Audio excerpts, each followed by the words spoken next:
자, 오늘은 블로그 상위 노출 기법을 적용해야 하는 이유에 대해서 한번 살펴보도록 하겠습니다. 아마 이 블로그 강사들마다 상위 노출 기법이라고 해서 포스팅마다 일정 조건들을 충족시켜 주어야 한다고 강조할 텐데요. 이 그냥 기법을 적용한다라고 해서 무조건 상위 노출 되는 것인지 아마 궁금하실 거예요. 아마 이제 대개는 그냥 강사가 넣으라고 하니까 넣는 분들이 많을 텐데요. 이 점에 대해서 꼭 기억하고 넘어가셔야 합니다. 이 블로그 상위 노출 기법을 적용한다고 해서 무조건 상위 노출 되는 게 아닙니다. 또 반대로 적용하지 않는다고 해서 무조건 되지 않는 것도 아니에요. 일단 그 전에 이 블로그 상위 노출 기법이 무엇인지 한번 이해하고 넘어가실 필요가 있는데요. 저도 이 상위 노출 가능성을 높이기 위해서는 이 기본적으로 충족해야 할 조건이 있다라고 설명을 드립니다. 그것에는 보통 세 가지가 있다라고 설명을 드리는데요. 분량, 키워드 삽입, 사진 장수입니다. 아마 이 부분은 이 강사들마다 공통적인 부분일 텐데요. 분량으로 말하면 이제 공백 제외하고 1,700자 이상 정도를 말씀드려요. 원래는 2,000자 이상 정도라고 말씀을 드렸는데 이 분량 쓰시는 거를 너무 어려워해서 1,700자 이상 정도로만 그냥 충족하셔도 된다라고 말씀을 드리고 있고요. 사실 뭐 이 수치가 중요하다기보다는 분량을 어느 정도 써줘야지만 이 상위 노출 가능성이 올라간다라고 하는 거예요. 그래서 그런 관점에서 살펴보셔야 할 필요가 있고요. 두 번째는 이제 키워드 삽입입니다. 제목의 한 개는 무조건 들어가고요. 본문에는 6개에서 8개 정도 이제 전체적으로 고르게 삽입을 해주시면 되는데요. 이때 중요한 것은 키워드 고유의 형태로 삽입을 해주셔야 합니다. 예를 들어서 홍대 맛집이라는 키워드라고 하면은 홍대에 있는 맛집으로 삽입을 하는 것이 아니라 홍대 맛집이라는 고유의 형태 그대로 제목과 본문에 삽입을 해주셔야 하고요. 물론 이 고유의 형태가 아니더라도 상위 노출이 될 수가 있습니다. 제가 앞에 말씀드린 것처럼 무조건은 없고요. 그래도 이렇게 고유의 형태로 삽입을 했을 때 확실히 그 상위 노출 가능성이 올라간다라는 것은 말씀을 드릴 수가 있습니다. 자, 사진 장수 같은 거는 이제 최소 6장 이상을 넣으라고 말씀을 드리고요. 일반 이제 뭐 후기성 컨텐츠나 리뷰성 컨텐츠 같은 경우는 이제 15장에서 한 30장 정도로 전체적으로 고르게 넣으라고 보통 말씀을 드립니다. 그러니까 이 정도는 지켜줘야지만 이 블로그 상위 노출 가능성이 올라간다라는 것이죠. 무조건은 아닙니다. 이 조건들을 지키지 않더라도 상위 노출이 될 수는 있어요. 하지만 이 조건을, 이 기법을 지킬 때 이 상위 노출 가능성이 확실히 올라간다라는 것을 확인을 한 부분이기 때문에 가급적 포스팅을 하실 때마다 이 기법을 적용해 주시는 것이 중요합니다. 자, 다시 한번 설명드리면 블로그 상위 노출에 무조건은 없어요. 많은 뭐 마케팅 업체에서 이걸 하면 뭐 무조건 안 된다, 무조건 된다 이렇게 아마 설명을 하는 분이 있을 텐데 무조건은 없어요. 그렇게 했을 때 가능성을 조금이라도 올릴 수 있다라면 그런 가능성을 높이는 방법이 있는 것이지 결코 무조건은 없고요. 특히 이 부분에 대해서 제가 왜 강조를 드리냐면 분량에 대해서 이제 가장 많은 질문을 주십니다. 한마디로 이 분량을 충족시키지 못하더라도 상위 노출이 되지 않는 건 아니라는 것이죠. 분량에 대해서 많은 분들이 질문을 주시는데 분량을 쓰시는 게 너무 어렵다라는 거죠. 그리고 내가 이 상위 노출된 거를 봤을 때는 분량이 적어도 노출된 것들이 분명히 있었다라는 것이죠. 하지만 바꿔 생각하면은 분량이 부족해서 상위 노출에 성공하지 못한 그 포스트들은 밑에 굉장히 많습니다. 하지만 내 눈에만 보이지가 않는다라는 것이죠. 내 눈에 보이는 것은 그저 상위 노출된 두세 개에 불과한 것이고 분량 때문에 노출이 안 된 그 밑에 수두룩한 포스트들이 존재하기 때문에 분량이 적더라도 상위 노출이 무조건 된다, 높아진다 이렇게 생각하시는 것은 조금 그렇습니다. 그러니까 분량을 어느 정도 충족을 시켜줘야지만 상위 노출 가능성이 높아진다라는 것은 분명한 부분이기 때문에 가급적이면은 이 분량을 충족시켜 주어야 하는 것이고요. 자, 이 분량 같은 경우는 질적인 컨텐츠를 판단하는 아주 중요한 요소가 됩니다.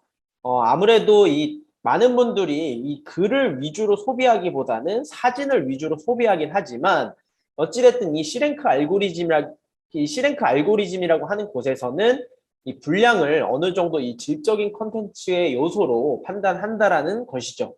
그래서 좀 분량을 충족시켜 주어야 하는 것이고요. 자, 네, 그런 내용들이 쭉 나옵니다. 제 블로그에다가 이렇게 쓰고 있고요. 분량이 길어지면 오히려 체류 시간에 악영향을 준다라는 얘기가 있죠. 뭐 분명히 그럴 수도 있습니다. 그 글이 가독성이 떨어지거나 이럴 때는 충분히 그럴 수 있는데 아무래도 이제 사진 위주로 소비하는 것이, 사진 위주로 삽입하는 것이 체류 시간에 좀 더 좋은 영향을 줄 수는 분명히 있습니다. 하지만 이 C랭크 알고리즘이라고 하는 검색 순위를 결정하는 것에서 이 분량을 질적인 컨텐츠의 어떤 요소로 판단한다라는 것이죠. 그래서 이 분량을 꼭 충족을 해주셔야 하고요. 그 다음 이제 키워드 삽입 같은 경우도 왜 이 키워드 삽입을 하느냐? 바로 연관성을 판단하는 요소입니다. 그러니까 내가 홍대 맛집이라는 컨텐츠를 작성하겠다. 그리고 본문에다가 전체적으로 고르게 홍대 맛집이라는 키워드를 넣는다라고 하면 알고리즘이 인식하기론 이 컨텐츠는 홍대 맛집과 관련된 컨텐츠다라고 인식을 할 수가 있다라는 것이죠.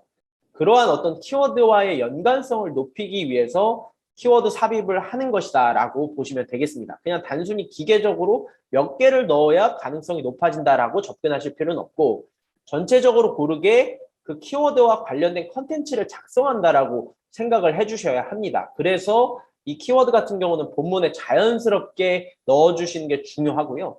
그냥 덩그러니 키워드만 이렇게 덩그러니 놓게 되면은 그 연관성을 이제 판단하기가 좀 어렵겠죠. 그래서 본문에 자연스럽게 그 키워드를 삽입을 해주시는 게 중요합니다. 또 그렇다고 해서 너무 많아져 버리면 도배나 어떤 유사문서로 인식이 될 수 있기 때문에 적절한 개수를 삽입을 해주시면 되고요. 사진도 결국엔 마찬가지입니다. 질적인 컨텐츠를 어떤 판단하는 요소로 이제 넣는 것이고 사람들이 잘 소비하는 어떤 다른 컨텐츠를 봤을 때 그 얼마나 그 요소를 갖추고 있느냐 그것을 또 볼 수가 있다라는 것이죠. 예를 들어서 이제 맛집 컨텐츠에는 직접 찍은 사진들이 많더라 이런 부분들이 확인이 된다라고 하면은 나도 그런 사진을 넣어줬을 때 좀 더 이 블로그 상위 노출 가능성이 올라갈 수 있다라는 것이죠. 설마 이 C랭크 알고리즘이 그런 것까지 확인하겠어 라고 이제 생각할 수 있지만 이 C랭크 알고리즘이 가면 갈수록 이 고도화가 되고 있습니다. 충분히 이 데이터가 쌓일수록 계속해서 발전하는 알고리즘이고요. 그래서 최근에는 더더욱 이 디테일한 부분까지 잡아내는 부분을 볼 수가 있습니다. 그래서 마케팅 업체에서 흔히 뭐 알고리즘이 요즘 불안하다 뭐 이렇게 표현을 하는데 불안한 적이 없고 좀 더 고도화가 됐다라는 것이죠. 그래서 좀 더 디테일한 부분까지 잡기 때문에 어떤 광고적인 요소나 어뷰징 요소 이런 부분까지 이제 디테일하게 잡을 수 있다라는 것이죠. 그래서 어떤 광고 목적으로 알맹이 없는 컨텐츠를 쓰는 마케팅 업체 같은 경우는 그런 부분에 이제 많이 걸려가지고 이제 노출에 실패하거나 이제 누락까지 발생하는 것입니다. 그래서 그렇게 좀 고도화가 되고 있다 이런 부분까지 좀 확인을 하시면 좋을 것 같고요. 그래서 정리를 하면은 이 블로그 상위 노출 기법은 그냥 기법이기 때문에 넣는 것이 아닙니다. 키워드와의 연관성 그리고 질적인 어떤 컨텐츠로서의 조건들을 갖추기 위해서 넣는 것이라는 점을 꼭 인식을 해주셔야 하고요. 이런 부분을 기본적으로 지켜주셔야지만 이 상위 노출 가능성도 올라가고 방문자 수도 높아지는 등 앞으로 원하시는 이 블로그 성장을 이뤄내실 수가 있습니다. 아주 중요한 부분이고요. 처음에 적용하는 게 이제 디테일하게 적용하는 게 많이 어렵겠지만 그래도 이런 부분을 꼭 지켜주어야지만 좀 더 상위 노출 가능성을 높일 수 있고 블로그 운영을 잘 하실 수가 있습니다. 이 부분은 제 블로그에도 지금 다시 한번 기록이 돼 있고요.